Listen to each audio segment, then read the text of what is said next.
Assalamualaikum warahmatullahi wabarakatuh. Bapak, Ibu, teman-teman semuanya, Alhamdulillah kita bisa bergabung kembali dalam channel kita, Sharing Pajak MNCo.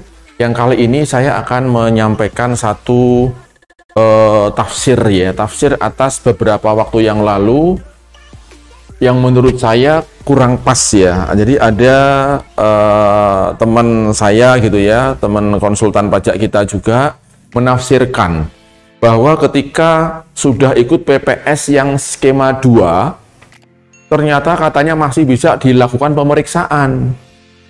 Nah, kalimat yang dia sampaikan itu berdasarkan diskusi-diskusi yang dilakukan oleh teman-teman kita, ya.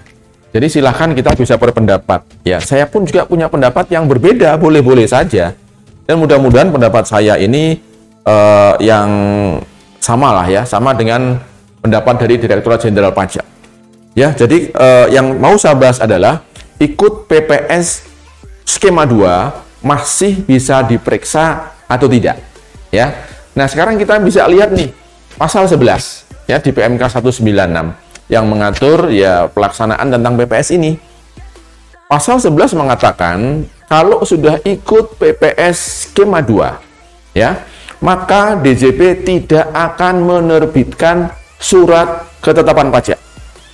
Nah, kata-kata tidak menerbitkan SKP ini dipahami oleh teman-teman itu bahwa, oh, kamu bisa diperiksa, tapi SKP-nya nggak terbit. Nah, sekarang kita lihat nih ya, di Undang-Undang KUP, itu ada diatur tentang pemeriksaan, tentang hak memeriksa dari kantor pajak, wewenang pemeriksaan. Kita lihat ya, pasal 13, ayat 1, Undang-Undang KUP, ya. Saya bacakan ya, mungkin nggak begitu hafal bener banget gitu ya. Dalam waktu 5 tahun, ya, sejak terutangnya pajak, ya, atau sejak tahun pajak, sejak masa pajak, sejak bagian tahun pajak, DJP berwenang menerbitkan surat ketetapan pajak. Dia nggak bilang bahwa DJP berwenang melakukan pemeriksaan, tapi kalimatnya adalah berwenang menerbitkan surat ketetapan pajak. Nah, pasal 13 ini adalah amanah kepada DJP untuk melakukan pemeriksaan. Sekarang kita kembali ke pasal 11 PMK tadi, ya. Bagi yang sudah ikut PPS skema 2, tidak akan diterbitkan surat ketetapan pajak. Ya, kalau kita matchkan dengan pasal 13 tadi, artinya apa? DJP tidak akan melakukan pemeriksaan pajak, ya. Jadi clear sebetulnya, ya. Terus dikatakan begini kan, tidak akan diterbitkan SKP, ya. Kemudian juga data dan informasi yang disampaikan dalam PPS skema 2 itu tidak akan dijadikan dasar untuk dilakukan penyelidikan, penyidikan, penuntutan pidana pajak, ya. Nah, gara-gara tidak ada kata-kata bukti permulaan di situ, maka teman-teman ada yang mengatakan bahwa kalau ikut PPS 2 masih bisa di pemeriksaan bukti permulaan. Masih bisa dilakukan pemeriksaan bukper. Nah, ini juga harus dipahami juga. Pemeriksaan bukper itu kan sama dengan pemeriksaan sebetulnya. Ya, di Undang-Undang KUP nggak dibilang sendiri soal pemeriksaan bukti permulaan. Dia masuk bagian dari pemeriksaan. Ya, pemeriksaan ada 2 ya. Ada pemeriksaan rutin, ya, ada pemeriksaan bukti permulaan, bahkan ada pemeriksaan tujuan lain, ya. Nah, kalau kita lihat ya, pemeriksaan bukti permulaan di dalam PMK-nya mengatakan bahwa output dari pemeriksaan bukti permulaan adalah dia bisa tidak mengeluarkan apapun, membuat laporan sumir, ya, 1, ya, dalam hal meninggal misalnya ya, sumir ya. Yang kedua, pemeriksaan bukti permulaan bisa menerbitkan SKP, surat ketetapan pajak.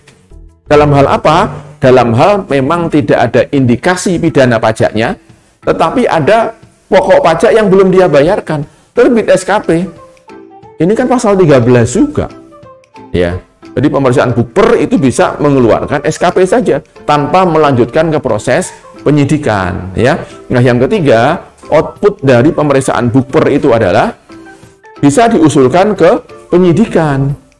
Nah, sementara di pasal 11 tadi sudah ada jaminan data dan informasi yang diberikan disampaikan, dilaporkan dalam PPS skema 2 tidak akan dijadikan dasar untuk dilakukan penyidikan, ya. Maka aman kita nih, bahwa kalau ada informasi nanti masih bisa dibukper. Karena di kalimat itu hanya tidak menerbitkan SKP saja, ini menurut saya pendapat yang salah, ya. Jadi kesimpulannya, bagi yang sudah ikut PPS 2, jaminannya adalah memang tidak akan dilakukan pemeriksaan, ya. Memang kata-katanya nggak begitu, kata-katanya hanya tidak akan diterbitkan surat ketetapan pajak. Tapi itu sama dengan pasal 13 ayat 1 Undang-Undang KUP, ya. Jadi tidak akan dilakukan pemeriksaan kecuali hanya atas harta yang memang belum diungkap di dalam PPS 2 itu. Itu saja yang bisa dilakukan pemeriksaan. Ya, dikeluarkan SKP masih bisa, tapi atas harta, ya. Kemudian atas apa lagi? Atas pajak-pajak yang terlanjur dipungut. Sebelum ikut PPS sudah mungut tapi belum setor. Kalau ketahuan, ini juga wajib disetor dengan SKP juga, ya. Dengan demikian teman-teman, ini silahkan kalau memang harus ikut PPS, ikutlah, ya, tanpa kita takut untuk wah nanti masih bisa diperiksa, masih bisa dibukper dan seterusnya, ya. Insya Allah pendapat yang saya sampaikan ini pendapat yang mudah-mudahan itu tidak salah, ya. Demikian, assalamualaikum warahmatullahi wabarakatuh.